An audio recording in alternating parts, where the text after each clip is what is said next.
Stranded NSA whistleblower Edward Snowden finally has a place to go.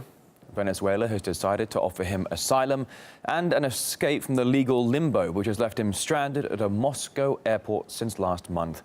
Snowden's wanted in America on espionage charges for leaking details of its global spy program.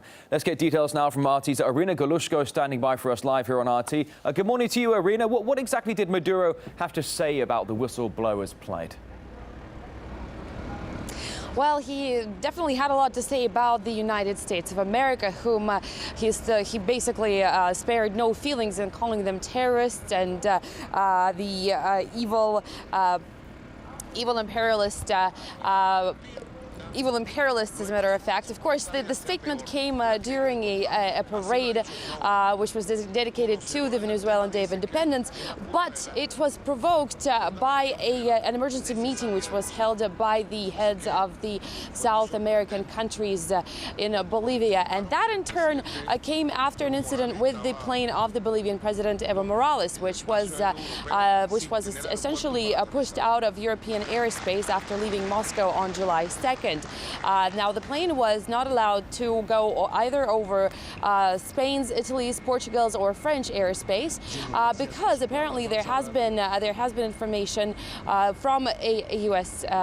diplomat who said with certainty that Edward Snowden was hiding on board the Bolivian president's plane. The plane was forced to land in Austria. It was thoroughly searched. Of course, the Bolivian president was outraged, as well as were leaders of other South American nations who have said that essentially European states, European governments have now become colonies of the United States, basically running at their beck and call and doing everything the United States wants them to do. Again, the plane was diverted because of a statement by, apparently by a U.S. ambassador to Austria, who insisted that Edward Snowden was indeed on that plane. So the heads of state of South American nations have met, and then the statement, the offer of asylum came not just from the Venezuelan president, but also from a Nicaraguan head of state as well. But it does look like Venezuela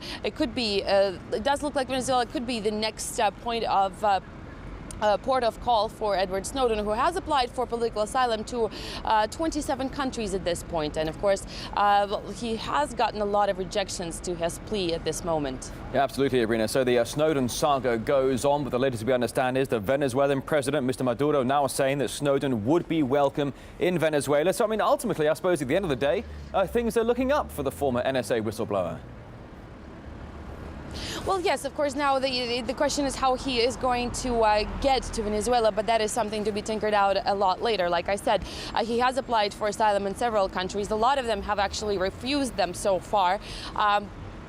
He has been on the run for you can say he has been on the run for the past several weeks after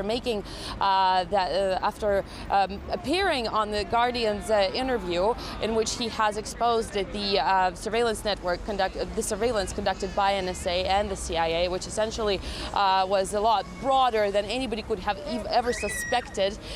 Several diplomatic scandals have already broken out because of that, because it does look like the United States has actually been spying even on its European allies at this point, really listening to everything people the world over have to say or to write in their emails. And he has been, it is believed that Snowden has been in the transfer zone of the Sheremetyevo airport for the better part of the last 2 weeks. We have tried to look for him, but all in vain. If he's hidden somewhere, he's hidden really well. But he may make an appearance before leaving to Venezuela or maybe Nicaragua. So really, it's up to Snowden and the leaders of the two states, primarily Venezuela, to figure out what will be their next step. All right, RT correspondent Irina Galushko, thank you. Now, the founder of Wide Awake News, Charlie McGrath, he says it's puzzling how European countries voiced outrage at Washington's spy tactics, but failed to aid the person who gave them the information. The laundry list of nations that Snowden has applied to for asylum includes scores, right, of these European nations that are just all giving the same excuses that he's got to either show up on their soil or in their embassy. You know, the information that's been released has shown that our allies in Europe were the one, in a lot of cases, the ones being spied on. So for them just to play the, well, we don't want to upset the Americans, so we're going to give the standard answer of no comment, or he's got to show up at the embassy. It's very much frustrating for people like me that want to see the truth come out. But even when you expose the truth, and even when you give this truth to the people who are being spied on, they won't step up and support truth. So yeah, it is a bit frustrating to see these European nations just kind of ignore this outright spying that's happening to them.